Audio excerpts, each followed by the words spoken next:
Ciao et bienvenue sur ma chaîne Une vie allemande. Je suis allemande et je vis en France et aujourd'hui je vais vous donner des conseils pour améliorer votre compréhension en allemand. Avant que je commence, je voulais juste vous rappeler que vous pouvez bien sûr vous abonner à ma chaîne si vous voulez apprendre plus sur l'allemand ou la culture allemande. Je fais des vidéos en allemand et en français sur la langue et culture française et allemande toutes les semaines. Et vous pouvez aussi me suivre sur Instagram, j'ai le même nom sur Instagram et là je partage un peu ma vie quotidienne en France. Alors très souvent sous mes vidéos en allemand j'ai des commentaires genre Yasmine, tu parles trop rapidement, je comprends rien, comment c'est possible de parler aussi vite? Et je dois vous dire que quand vous ne maîtrisez pas parfaitement une langue, vous avez très souvent l'impression que les gens parlent hyper vite. Mais c'est pas forcément la réalité en fait. C'est juste en général, quand vous parlez dans votre langue maternelle, vous parlez assez rapidement. Voilà. Pareil, quand je parlais pas encore très bien le français, quand j'ai entendu les français, je me suis dit non, comment c'est possible? Je vais jamais arriver à comprendre ce que les gens disent. Et aujourd'hui, je trouve que les Français, bon, ils parlent pas particulièrement vite ou plus vite que d'autres gens. C'est juste parce que mon niveau de langue s'est beaucoup amélioré. Et vu que j'ai aussi des spectateurs allemands, je peux pas parler beaucoup plus lentement parce que sinon les gens ils vont être ennuyés par mes vidéos.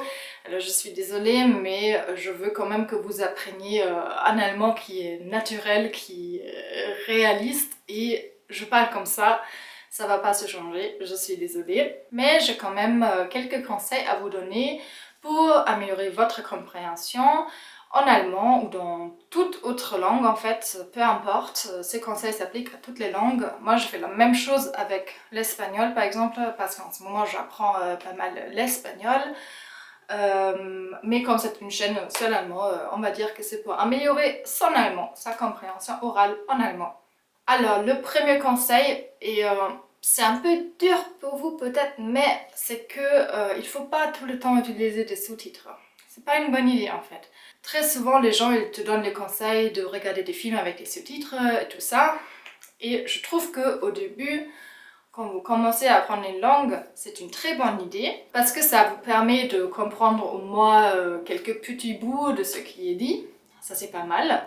Mais dès que vous avez un niveau un peu plus avancé, et on va parler d'un niveau entre A2 et B1 peut-être, à mon avis, il faudrait arrêter, il faudrait éviter les sous-titres. Surtout les sous-titres dans votre langue maternelle. Parce que je pense que vous avez tous fait cette expérience. Vous arrêtez d'écouter et vous regardez, vous lisez que les sous-titres. Et ça, c'est pas le but. Pour améliorer votre compréhension, il faut bien écouter, il faut ouvrir les oreilles et écouter. Alors, je vous recommande, même si vous n'avez peut-être pas envie de regarder tout un film en allemand, prenez des petites vidéos sur YouTube, par exemple les miennes, et regardez cette vidéo. Je ne mets pas des sous-titres, alors il n'y a pas de sous-titres pour vous aider. Et écoutez, et réécoutez la vidéo, et réécoutez encore une fois la vidéo, jusqu'à ce que vous compreniez un peu plus. Et vous allez voir, ça vous entraîne énormément à vraiment bien écouter ce qui est dit. Mon deuxième conseil, ça va un peu dans le même sens, la même direction que le premier, c'est de faire des transcriptions des vidéos. Par exemple, vous prenez une vidéo, et Coraline de la chaîne Vivre en Allemagne m'a dit qu'elle a fait ça avec une de mes vidéos. Merci pour le conseil, Coraline. Vous prenez une vidéo et après, vous faites une transcription. Alors, vous prenez un papier et un stylo et vous essayez de noter ce que la personne dit. Bien sûr, pour ça, il faut déjà avoir un bon, on va pas dire un niveau intermédiaire, voilà. Mais même si vous n'êtes pas encore super bien, vous pouvez quand même essayer de comprendre quelques mots. Juste noter les mots que vous avez compris. Et ça vous force aussi, ça vous oblige à vraiment bien écouter ce qui est dit et surtout de ne pas rater le petit détail de la langue. Moi, par exemple, quand j'ai commencé à apprendre le français, j'ai fait le faute de ne pas bien écouter. Et même aujourd'hui, et ça fait presque 6 ans que j'apprends vraiment régulièrement le français, il y a des mots que j'apprends et je me dis mais comment c'est possible que je connais pas ces mots? C'est juste parce que j'ai pas bien écouté les gens en fait. Par exemple le mot machin, qui est vraiment utilisé très souvent. J'ai appris que, je sais pas, il y a 2 ans je crois. Parce qu'avant, je me suis juste dit, ah, c'est quoi ces mots, voilà, on va laisser tomber, on va laisser à côté. Mais non, non, c'est pas bien en fait. Il faut vraiment bien écouter pour comprendre les détails de la langue, vous voyez? Pour ne pas vous dire, ah non, ce mot-là, ça sert à rien. C'est pas vrai. Le mot machin, c'est vraiment très pratique. Et depuis que je connais ce mot, je l'utilise tout le temps. Mais voilà, notre cerveau est un peu paresseux, vous voyez? Vous vous dites, ah, il faut juste que je comprenne bon, la chose globale en fait. Le petit détail, peu importe. Mais c'est pas vrai. Si vous voulez maîtriser une langue, il faut aussi connaître les détails. Le petit mot, les petites expressions comme truc, machin, ben, tout ça en fait, c'est vraiment important. Le troisième conseil, c'est en fait, ça peut vous aider si vous n'êtes pas encore vraiment avancé dans l'apprentissage de la langue que vous apprenez, soit l'allemand, soit une autre, c'est de modifier la vitesse de la vidéo que vous regardez. Par exemple, on va parler de vidéos YouTube parce que c'est ça que je connais le mieux. Vous avez la possibilité de changer la vitesse. Vous allez juste dans les paramètres et là-bas, vous pouvez faire que la vidéo soit moins vite. Voilà, j'espère que cette phrase était correcte. Et j'ai déjà fait ça avec l'espagnol par exemple. Et ça m'a vraiment aidé parce que si la langue est encore trop vite pour vous, comme ça, vous pouvez vraiment ralentir la chose et bien écouter.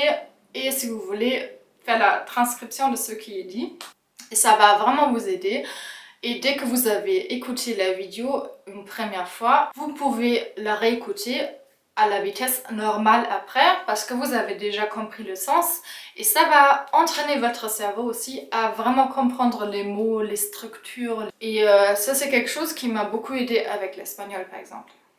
Le prochain conseil, c'est quelque chose que je n'ai pas encore testé mais on m'a dit que ça fonctionnait très bien, c'est de s'acheter un livre audio et de s'acheter en même temps le vrai livre, alors un livre classique, et de lire le livre en écoutant la version audio. C'est juste génial comme idée, il faut que je le teste. Bien sûr, il faut un investissement, mais peut-être que vous avez déjà un service de livre audio, j'en sais rien. Peut-être que vous avez déjà un livre à la maison, alors regardez un peu ce qu'il y a comme moyen autour de vous.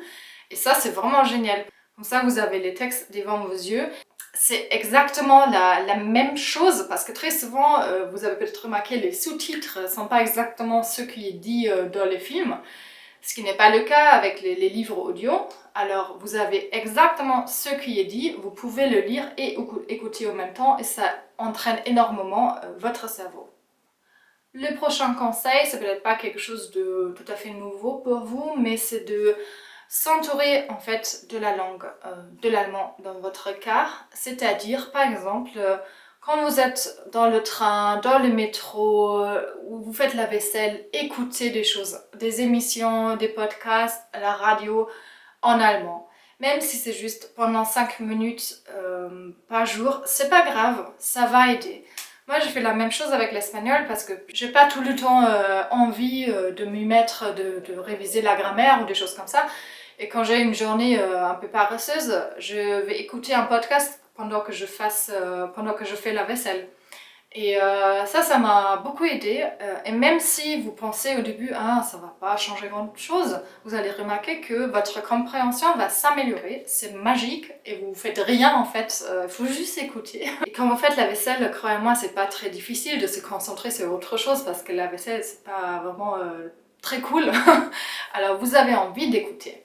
Alors comme ça, vous pouvez rendre des tâches quotidiennes qui sont un peu nulles, un peu plus intéressantes et vous pouvez en même temps améliorer votre compréhension de la langue étrangère. Pour l'allemand, quelque chose que je peux vous recommander, c'est par exemple le Deutschland Radio et surtout Deutschlandfunk Kultur.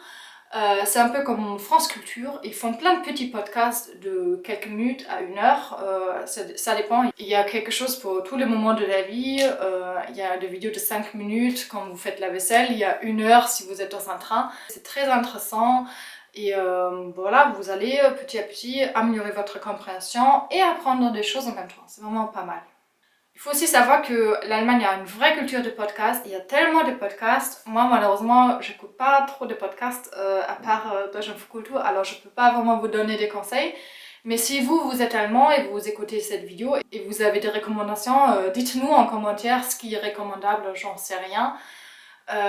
Mais sachez qu'il y a vraiment beaucoup de podcasts. Il y a beaucoup de gens qui aiment bien ça. Alors vous avez tellement de choix, c'est incroyable. Et mon dernier conseil, c'est un peu bizarre, mais je trouve que pour moi ça a beaucoup changé. C'est vraiment d'écouter les gens autour de vous quand vous êtes dehors.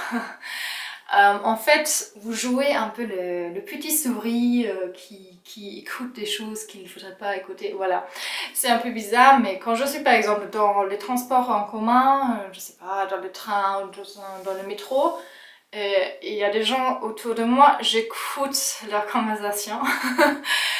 Et comme ça, j'ai appris pas mal des expressions un peu familières, de petits trucs de la vie quotidienne, parce que quand vous apprenez une langue avec, je sais pas, un livre de grammaire ou avec des extraits audio qui sont faits pour l'apprentissage de la langue, c'est pas exactement la même chose que la langue au quotidien, vous comprenez?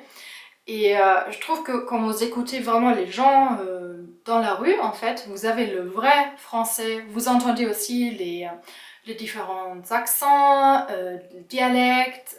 Ce que j'aime bien, c'est d'écouter des enfants, par exemple, parce que les enfants, bien sûr, ils n'utilisent pas forcément des mots extrêmement compliqués. Et comme ça, j'ai appris plein de petites expressions. J'ai un exemple qui est un peu drôle. Quand j'ai vécu à Strasbourg en 2016, j'avais déjà un bon niveau en français, mais il y avait juste des choses un peu basiques que j'avais pas encore compris. Et j'étais dans le tramway et il y avait une femme avec sa fille. Et la fille, elle était petite, elle a dit à sa maman Maman, j'ai envie de faire pipi. Et à l'époque, ça m'a un peu irritée parce que avoir envie d'aller aux toilettes, je trouvais ça bizarre comme expression. Parce qu'en allemand, on dit je dois aller aux toilettes, ce qui est bizarre pour les Français. Et pour moi, avoir envie, c'était un peu comme avoir hâte d'y aller. Je me suis dit, qui a hâte d'aller aux toilettes? Et après, je suis rentrée et j'ai dit à ma coloc, mais pourquoi elle a dit ça? Et après, elle m'a expliqué que c'était tout à fait normal et que ça se disait comme ça. Et comme ça, j'ai appris cette expression parce que j'ai écouté les gens autour de moi et je me suis posé des questions sur ce qu'ils disent. Et maintenant, je sais que c'est envie et ne pas devoir. Même si c'est une faute que je fais toujours, tout le temps. C'est bizarre, mais voilà. Bon, j'espère que cette vidéo vous a plu. N'hésitez pas à vous abonner à ma chaîne et bien sûr de liker cette vidéo. Si vous avez des questions, n'hésitez pas à me les laisser en commentaire. Et je vous dis salut, au revoir, à la prochaine!